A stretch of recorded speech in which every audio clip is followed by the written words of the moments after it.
Good evening. Oh, there it is. Beautiful. Now I feel much more time.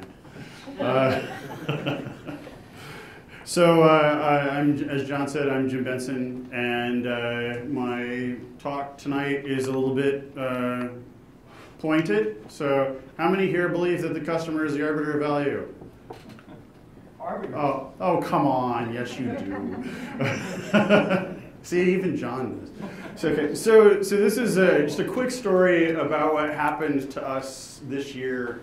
We went in to work with the Department of Social and Health Services in Washington State, and their software group worked with two teams. That's even better.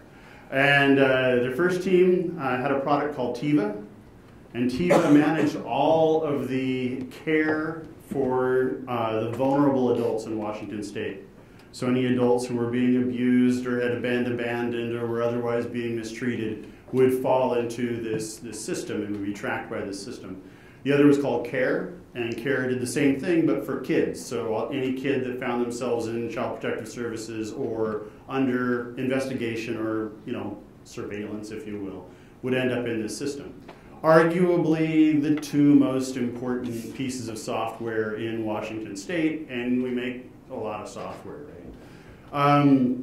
So I went in, and the first day I took a look at the software, and it was hideous. Like perhaps the most offensive user interface in all of human history. And the teams were very excited because they had become agile, right? So you guys have heard about agile methodologies, and they're kind of they're cute. They're kind of like they kind of work sometimes.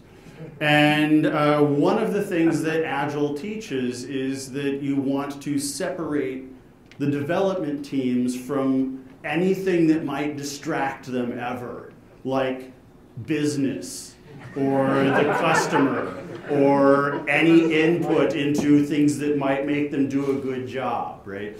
And they get around this by saying, okay, well now you're going to have like 2 weeks, you'll do this work for 2 weeks, and then it will get done. So when they became agile, what happened was they got what in agile they call customer proxies.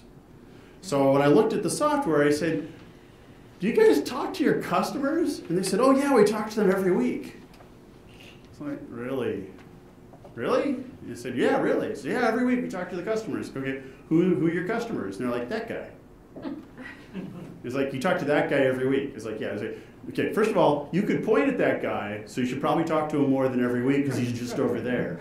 But second, like, is he a caseworker? No. Has he ever been a caseworker? I don't know. Who uses your software? Okay, caseworkers?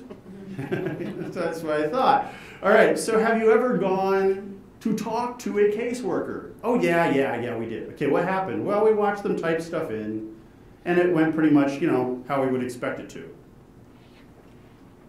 Yeah. I'm sure it did, because they have no choice but to use your system like you have forced them to. So what happens before they were agile, this is back when they were waterfall, right? So in agile land, anything you were doing before agile is waterfall. It doesn't matter what you were doing, you just condemn it as waterfall. It's kind of like, freedom and Nazis. It's like anything you see over there, it has to be bad. And so in the bad times, they had very poor reviews from their customers. This is actually the honest to God end users. They would say, you guys keep doing releases like every 6 months and we don't actually know what the hell you're doing, but this isn't anything that we needed. So when they became agile, they said every 2 weeks, this customer proxy now reaches out and says, what do you guys want from the software? Okay, sounds pretty good. So they say, oh, we want this and this and this and this and this and this, and they give it to the developers, and the developers go, yay! And then they release it, and it's what the customer asked for, and now they're happy. Okay? And so customers happy, developers are happy, management's happy, everyone through the chain is happy. But the software is still awful. Okay? So I asked the developers, I said, you're getting your requests directly from your customer. And they said, yeah, through this proxy, but yeah. I said, okay, and are they software developers? No. So this is what happens. They get the software, they use it, and they go, this hurts me to type into this thing. So they think, as a user, what would make this suck less? Okay? Then they send in requests to make it suck less. So it's like, every time I use your software, I get punched in the throat 11 times. I would like to get punched in the throat 6 times. You say, okay, click, click, click. Oh man, 5 less punches. My throat's feeling pretty good. So the customer in this case didn't know what to ask for. Like no clue what to ask for. So we said, okay, you guys, you really need to spend some time with your customers. So what we did. It's like, well, have you ever, gone out with a caseworker for a day? And they're like, no, we haven't. Well, wouldn't you like to? No. Go out with a, no, yes. Yes, so we took the developers, kicking and screaming, and put them into cars with caseworkers and sent them out for a day. Okay? So they got to find out this. So you meet with your caseworker in the morning, they're like, hi, it's so good to see you. So yes, and you get to noon and you're like, this is a pretty hard job. And then by the time you get to the end of the day, the caseworker's like, just shoot me, So every single day, the caseworker's out there gathering up secondary trauma, being exposed to the absolute worst of humanity. And then you expect them to come back and say, I sure would like this dialog box to be, 2 centimeters smaller. And so they're never going to say, I want a major, UX overhaul of this software. Or that we would think that on the back end, you might want to come up with a better data model so that we don't have to enter things in 4 or 5 times, or blah, blah, blah, blah, blah. So the developers were very much against this idea, as almost anybody would be, because nobody wants to get into that car. Nobody wants to go out and find out how bad a house can smell. So this work literally smells bad. It's terrifying. So they went out and they came back and they were kind of annoyed. And then they said, this didn't help us at all. It's like, all right, that's fine. One of them said, the cutest thing one of them said was, I said, how did that go yesterday? And she said, well, I'm kind of confused because this happened yesterday.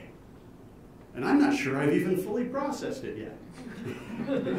It's like, yeah, going to see other people actively hurting other people might take you more than 24 hours to process. So then what happened was now when they get requests through this system, they look at the requests and they have a lot more empathy with who their customers are. And they have a better understanding of why they might want to calm or otherwise create a better product, and what that better product might look like for them as a software developer, fully understanding the context of what they're creating so that they can take these spurious requests to make things suck less and actually turn them into a better product. So the customer isn't necessarily the arbiter of value there, because they don't even understand what it is that they're getting. They'll understand that they like the product better, but it's never going to be a one-to-one request to improvement ratio. Now with that, I'll end and walk over there. Oh.